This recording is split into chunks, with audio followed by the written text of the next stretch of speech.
ನವದೆಹಲಿಯಲ್ಲಿ ಹಿಂಸಾರೂಪ ಪಡೆದ ನೀಟ್ ಕಿಚ್ಚು. ಸಂಸತ್ ಆವರಣದಲ್ಲಿ ಎನ್ಡಿಎ ಇಂಡಿಯಾ ಪ್ರತಿಭಟನೆ ನಡೀತಾ ಇದೆ. ಸಂಸತ್ನ ಮಕರದ್ವಾರದಲ್ಲಿ ಎನ್ಡಿಎ ಸಂಸದರ ಹೋರಾಟ ನಡೀತಾ ಇದೆ. ವಿಪಕ್ಷಗಳ ಧೋರಣೆ ಖಂಡಿಸಿ ಸಂಸದರಿಂದ ಪ್ರತಿಭಟನೆ ನಡೀತಾ ಇರುವಂತದ್ದು. ವಿಪಕ್ಷಗಳ ಧೋರಣೆ ಖಂಡಿಸಿ ಸಂಸದರು ಪ್ರತಿಭಟನೆ ಮಾಡ್ತಾ ಇದ್ದಾರೆ. ಕೇಂದ್ರ ನಡೆ ಖಂಡಿಸಿ ಇಂಡಿಯಾ ಒಕ್ಕೂಟ ಪ್ರತಿಭಟನೆ ಮಾಡ್ತಾ ಇದೆ. ನವದೆಹಲಿಯಲ್ಲಿ ಹಿಂಸಾರೂಪ ಪಡೆದುಕೊಂಡಿದೆ ನೀಟ್ ಕಿಚ್ಚು. ಸಂಸತ್ ಆವರಣದಲ್ಲಿ ಎನ್ಡಿಎ ಇಂಡಿಯಾ ಪ್ರತಿಭಟನೆ ನಡೆಸ್ತಾ ಇರುವಂತದ್ದು. ಸಂಸತ್ನ ಮಕರದ್ವಾರದಲ್ಲಿ ಎನ್ಡಿಎ ಸಂಸದರ ಹೋರಾಟ ನಡೀತಾ ಇರುವಂತದ್ದು.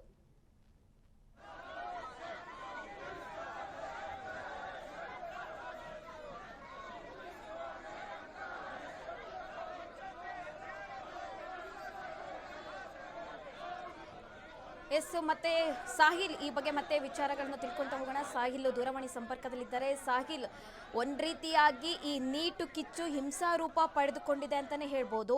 ಈಗ ಮತ್ತೆ ಸಂಸತ್ ಆವರಣದಲ್ಲಿ ಎನ್ಡಿಎ ಹಾಗೆ ಇಂಡಿಯಾ ಪ್ರತಿಭಟನೆ ನಡೆಸ್ತಾ ಇರುವಂತದ್ದು. ಇದ್ರ ಬಗ್ಗೆ ಹೇಳೋದಾದ್ರೆ ಸಾಹಿಲ್. ಯಶಸ್ವಿ, ಈಗಾಗಲೇ ಪಾರ್ಲಿಮೆಂಟಿನ ಮುಂಭಾಗ ಒಂದು ತರಹದ ಚಳವಳಿಯ ರಣಾಂಗಣವೇ ಸೃಷ್ಟಿಯಾದಂತೆ ಕಾಣ್ತಾ ಇದೆ.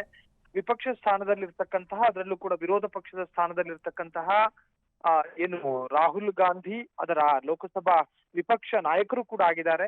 ಇಂತಹ ಸಂದರ್ಭದಲ್ಲಿ ಅವರ ನೇತೃತ್ವದಲ್ಲಿ ಕೇಂದ್ರ ಸರ್ಕಾರದ ನಿರ್ಧಾರದ ವಿರುದ್ಧ ಖಂಡನೆಗಳು ಸಾಮಾನ್ಯವಾಗಿರುತ್ತೆ. ಆದ್ರೆ ಕೆಲವೊಂದು ಕಡೆ ಇವತ್ತಿನ ಈ ಒಂದು ಪ್ರತಿಭಟನೆ ಏನಿದೆಯೋ ಇದು ನಿಜಕ್ಕೂ ಕೂಡ ಒಂದು ತರಹದಲ್ಲಿ ರಾಜೀನಾಮೆ ಕೊಡುವವರೆಗೂ ನಿಲ್ಲುವ ಹಂತಕ್ಕೆ ಹೋಗೋದಿಲ್ವೋ ಎನ್ನುವಂತಹ ಸೂಚನೆಗಳು ಕೂಡ ಸಿಗ್ತಾ ಇದೆ.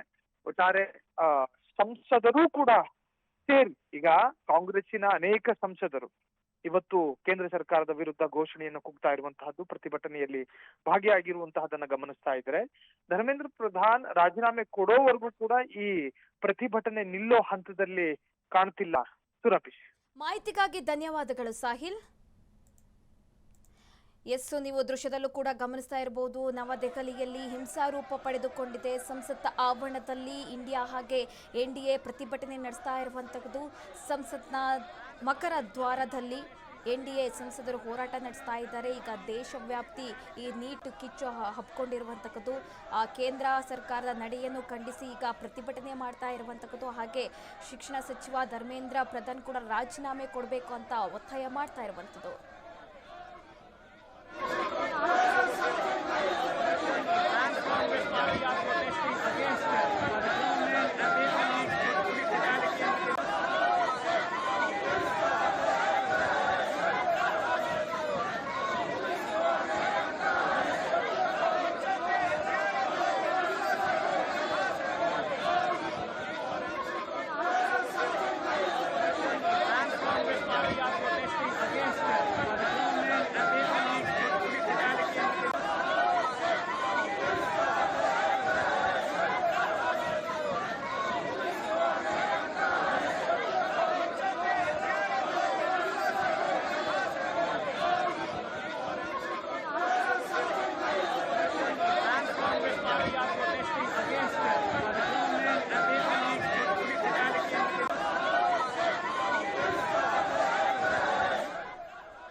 ನೀಟ್ ಕಿಚ್ಚು ದೇಶವ್ಯಾಪ್ತಿ ಇದೀಗ ಹಬ್ಬಿರುವಂತದ್ದು. ಎಲ್ಲಾ ಕಡೆ ಕೂಡ ಪ್ರತಿಭಟನೆ ನಡೀತಾ ಇರುವಂತದ್ದು. ಈಗ ಕೇಂದ್ರ ಸರ್ಕಾರ ನಡೆಯನ್ನು ಖಂಡಿಸಿ ಸಂಸತ್ ಆವರಣದಲ್ಲಿ ಎನ್ಡಿಎ ಇಂಡಿಯಾ ಪ್ರತಿಭಟನೆ ನಡೆಸ್ತಾ ಇರುವಂತದ್ದು. ವಿಪಕ್ಷಗಳ ಧೋರಣೆ ಖಂಡಿಸಿ ಸಂಸದರು ಕೂಡ ಪ್ರತಿಭಟನೆ ನಡೆಸ್ತಾ ಇದ್ದಾರೆ. ಎನ್ಡಿಎ ಪ್ರತಿಭಟನೆಗೆ ಇಂಡಿಯಾ ಒಕ್ಕೂಟದಿಂದ ಕೂಡ ಕೌಂಟರ್ ಕೊಡಲಾಗ್ತಾ ಇದೆ. ಕೇಂದ್ರದ ನಡೆ ಖಂಡಿಸಿ ಇಲ್ಲಿ ಇಂಡಿಯಾ ಒಕ್ಕೂಟ ಪ್ರತಿಭಟನೆ ಮಾಡ್ತಾ ಇರುವಂತದ್ದು. ಈಗ ಆಲ್ರೆಡಿ ಮುಂಗಾರು ಅಧಿವೇಶನ ಆರಂಭವಾಗಿದೆ. ಈ ಸಂದರ್ಭದಲ್ಲೂ ಕೂಡ ಮಲ್ಲಿಕಾರ್ಜುನ್ ಖರ್ಗೆ ಅವರು ಮೊದಲು ರಾಜೀನಾಮೆ ನೀಡಬೇಕು ಧರ್ಮೇಂದ್ರ ಪ್ರಧಾನ್ ಅವರು, ನಂತರ ಈ ಬಗ್ಗೆ ಚರ್ಚೆ ಮಾಡೋಣ ಅಂತ ಕೂಡ ಒತ್ತಾಯ ಮಾಡಿದ್ರು. ಈಗ ದೇಶವ್ಯಾಪಿ ಕಿಚ್ಚು ಶುರುವಾಗಿರುವಂತದ್ದು. ಲೋಕಸಭೆಯಲ್ಲಿ ಗಲಾಟೆ ಹಿನ್ನೆಲೆ ಕಲಾಪವನ್ನು ಮುಂದೂಡಿಕೆ ಮಾಡಲಾಗಿದೆ. ನೀಟ್ ಪ್ರಶ್ನೆ ಪತ್ರಿಕೆ ಸೋರಿಕೆ ಚರ್ಚೆಗೆ ವಿಪಕ್ಷಗಳು ಆಗ್ರಹ ಮಾಡ್ತಾ ಇದ್ದಾವೆ.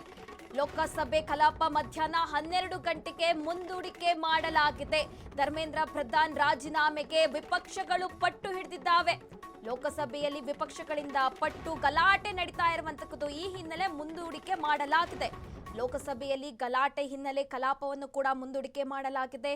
4ನೇ ದಿನವೂ ಕಲಾಪ ಮುಂದೂಡಿದ್ದಾರೆ ಇಲ್ಲಿ ಸ್ಪೀಕರ್ ಅವರು. ನೀಟ್ ಪ್ರಶ್ನೆ ಪತ್ರಿಕೆ ಚರ್ಚೆಗೆ ಇಲ್ಲಿ ವಿಪಕ್ಷಗಳು ಆಗ್ರಹಿಸ್ತಾ ಇದ್ದಾರೆ. ಲೋಕಸಭೆಯಲ್ಲಿ ಈಗ ಕಲಾಪ ಮಧ್ಯಾಹ್ನ 12 ಗಂಟೆಗೂ ಕೂಡ ಮುಂದೂಡಿಕೆ ಆಗಿರುವಂತದ್ದು. 4 ದಿನದಿಂದ ಕೂಡ ಈ ವಿಚಾರ ಚರ್ಚೆ ಆಗ್ತಿದೆ. ಮೊದಲ ದಿನದಲ್ಲೇ ಈ ವಿಚಾರ ಚರ್ಚೆಯಾಗಿತ್ತು, ಅವಾಗ ಕೂಡ ಕಲಾಪ ಮುಂದೂಡಿಕೆ ಆಗಿತ್ತು. ಸತತ 4 ದಿನದಿಂದಲೂ ಕೂಡ ಈ ವಿಚಾರವಾಗಿ ಕಲಾಪ ಮುಂದೂಡಿಕೆ ಆಗ್ತಾ ಇರುವಂತದ್ದು. ಈಗ ಸದ್ಯ ಮಧ್ಯಾಹ್ನ 12 ಗಂಟೆಗೆ ಮುಂದೂಡಿಕೆ ಆಗಿರುವಂತ ಕಲಾಪ.